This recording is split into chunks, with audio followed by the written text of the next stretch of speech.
once again for Gaming with Max Von Puppet. That's me. Hey, it's been a while, but let's not dwell on that. I've got a new video, and let's just get right into it, huh?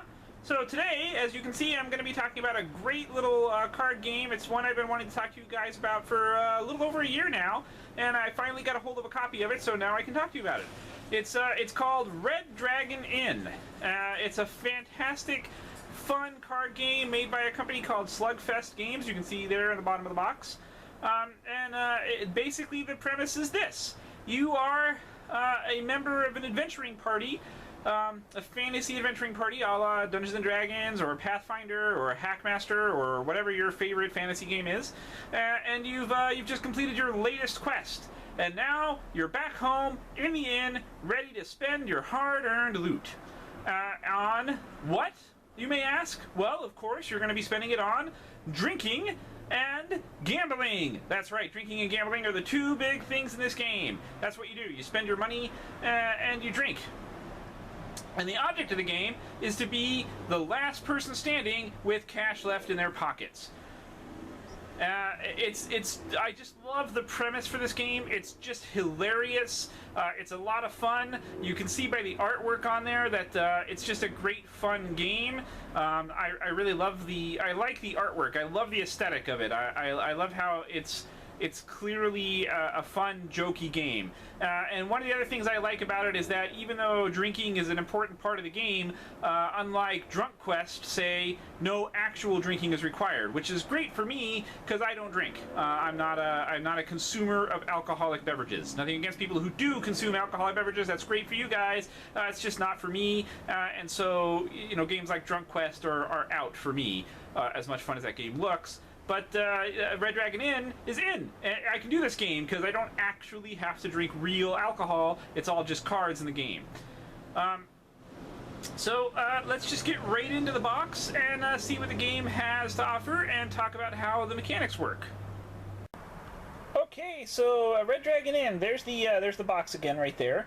Here's the inside of the box. I do like the fact that this game comes with a box that has these nifty little slots in it so you can hold things.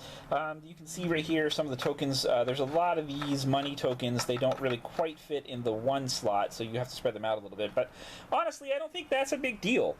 Because everything fits in the box, and when you close the lid, the box goes all the way down, and that's an important thing for me, and I like that. It's really good. And these are, you can see these are the decks. These are some of the character decks. Each character gets their own deck of cards. We'll get to that in a minute. I'm going to use Fiona as my example. Fiona the Volatile. She's the fighter here on the cover. That's her right there. And each character gets their own deck. And then you get this. This is your playmat. Each character also gets their own playmat, which I think is pretty cool. And then you get some money, and you get these two little tokens right here. One represents your constitution, and the other one represents your sobriety or your alcohol content. Fortitude. That's not constitution. Fortitude, not constitution. It's fortitude and alcohol content. So your alcohol content starts at 0, and your fortitude starts at 20, and they go around as the game goes on. You obviously want to keep your fortitude up and your alcohol content down in terms of being able to win the game, because like I said, the object of the game is to be the last person standing with money. Let's just take a quick look at the rule sheet. Here's the rule sheet. It's a nice little fold-out sheet. You can see there are a lot of rules, as it is kind of a complicated game. In terms of the actual number of rules and how the game works. It's two-sided. There's a lot of information in here because there's a lot of different types of cards that do different things.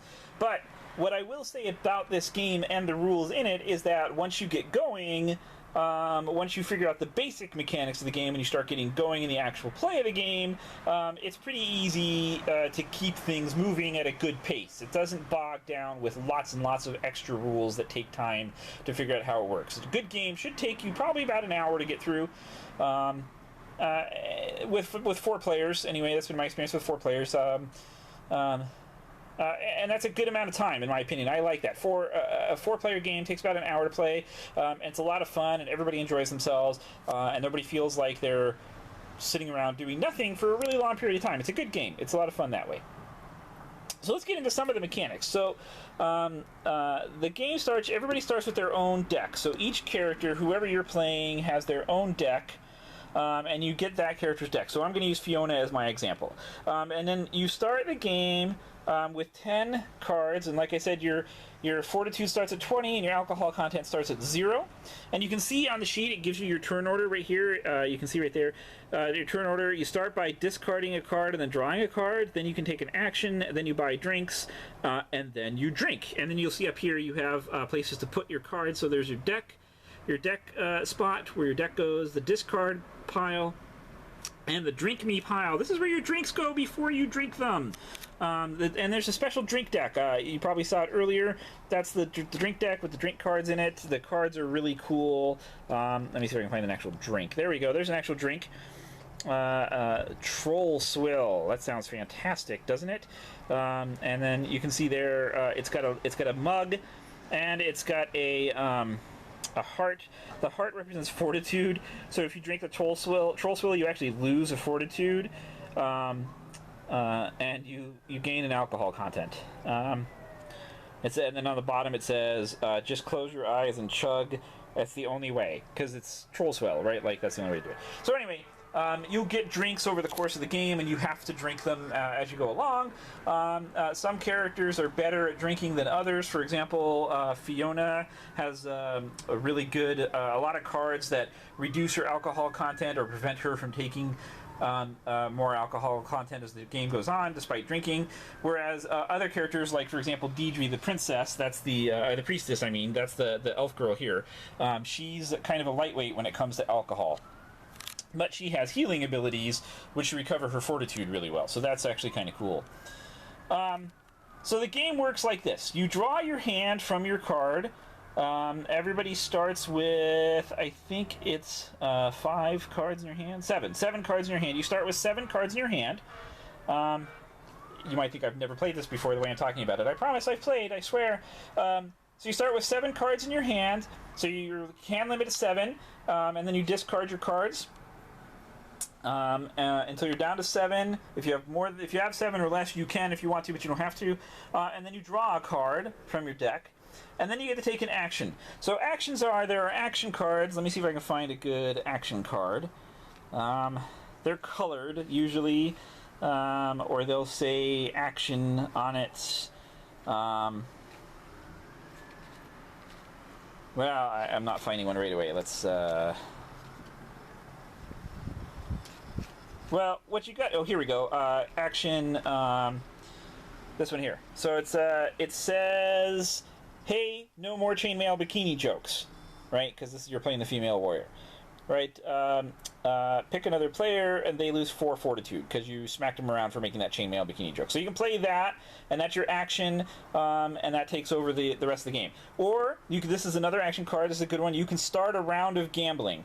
Now, gambling has its own set of rules. I'm not going to get into the specifics of gambling, but basically, you have gambling cards in your hand, and as you're playing the gambling game, the mini game kind of, people will play their gambling cards to try and win the hand.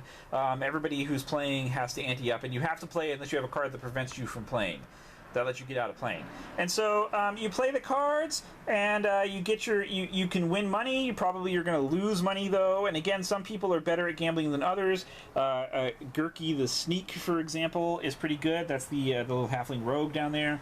The human wizard is actually surprisingly good at it too. Sleight of hand comes in handy, apparently, when you're playing cards. And so that starts a round of gambling. In addition to action cards, there are also sometimes cards. You'll see there's this one right here that the camera's pointing at right now. Wench, bring some drinks for my friends. Which it's a sometimes card that allows you to buy 2 additional drinks for your friends. And then there's also anytime cards. I just had one a minute ago, but sometimes cards have special rules about when you can play them. So, for example, this sometimes card about buying drinks is only used when you are buying drinks on your drink buying turn. So remember, on your turn order when you're buying drinks, that's this part. And then an anytime card, pretty obviously, is played at any time. So here's another one. Anytime card, Tip the Wench. A player of your choice must pay 1 gold to the inn. So you can force people to lose their gold. And that's really the basics of the cards. Excuse me. And I showed you kind of an anatomy of the drink card a little bit ago. So you got, this one is Dragon Breath Ale. It's 4 alcohol content. It's a really big drink. There's some lore on the bottom of it. There's a cool picture of what the drink looks like. So how this works is, at the after taking an action, now you buy drinks, right? So we're on the buy drink phase. So what you do is you take the top card from the drink deck and you place it face down without looking at it on top of any other player's drink me pile. So you're actually giving your drinks, you're actually giving drinks away to other players. And they have to drink those. They don't have any choice. They gotta drink those when it comes to their turn to drink. Just like after you're done doing that, now it's your turn to drink and you have to drink the top card in your drink me pile. And then there's a special rules for drinking. For example, if you have a card that says Chaser, I don't remember exactly off the top of my head, but I think if you get a card that says Chaser, you have to drink another drink. And so you can get into this loop of like getting 3 or 4 drinks in a row that you have no choice but to drink. And that can be bad for your alcohol content. It can go up pretty quickly. And the rounds keep going like that. So you go through, you buy drinks for your friends. You gamble and try to avoid losing all of your money. Some of your cards will be about fighting the other players, like that Chainmail Bikini Joke card that I showed you.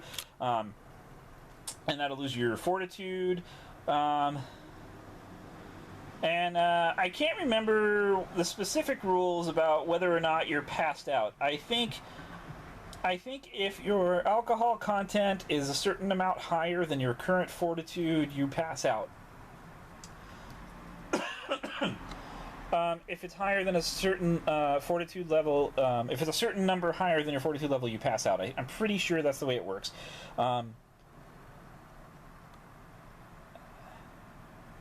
Yeah, here it is right there. If your fortitude, it says right there in the card. I've been looking at it right here this whole time. If your fortitude and alcohol content meet, you're out. So it's not even if your alcohol content is higher than your fortitude. Just if they're ever the same number, you're out. You've passed out. You've passed out either from taking too many hits or just from being too drunk to stand. Sometimes maybe a little bit of both. And then you're out of the game, and the game keeps playing until there's only one person left, and the last person standing who still has money left. Also, you're out if you lose money. If you lose all of your money, you can't buy drinks anymore, and the inn kicks you out, so you can't play anymore. So you want to be the last person standing with money.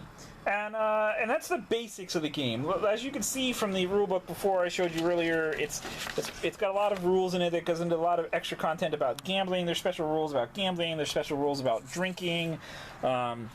There's advanced rules that cover larger groups of players. There is expansion sets for this game. So in addition to this box, which is the first box, there are the expansions. You can get other boxes that have 4 players like this one does, or you can buy individual player decks, which are also available. And it's a lot of, it gets really more fun and complicated the more people that are playing at a time. But overall, it's a really fun game and I like it. And there you go. And there you have it. It's a simple, well, not really all that simple, I guess, but it's a fun game. It's easy to pick up. It's easy to play once you get going. That's why I was going to say it's simple. The mechanics are easily grasped, and once you get going in the game, it's a lot of fun to play when you get all 4 people around the table. And as I mentioned while I was talking about Inside the Box, the game does have expansions you can buy. This is the original box set.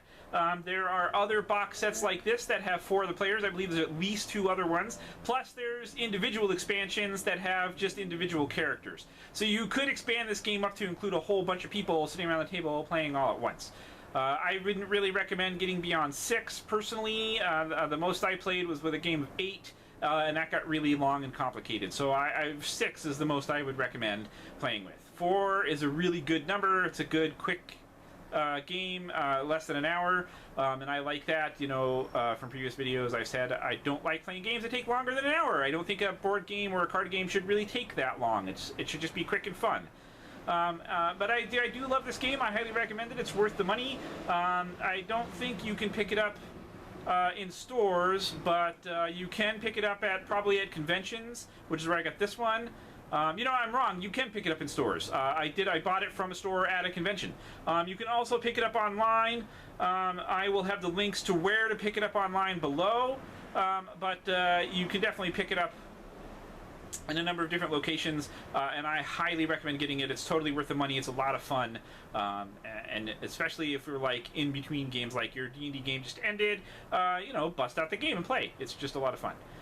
So that's all I got for this. I'll see you guys next time. More videos are coming. We'll try to keep these coming up more than once a year, but you know, I'll get them up. And in the meantime, keep on playing games.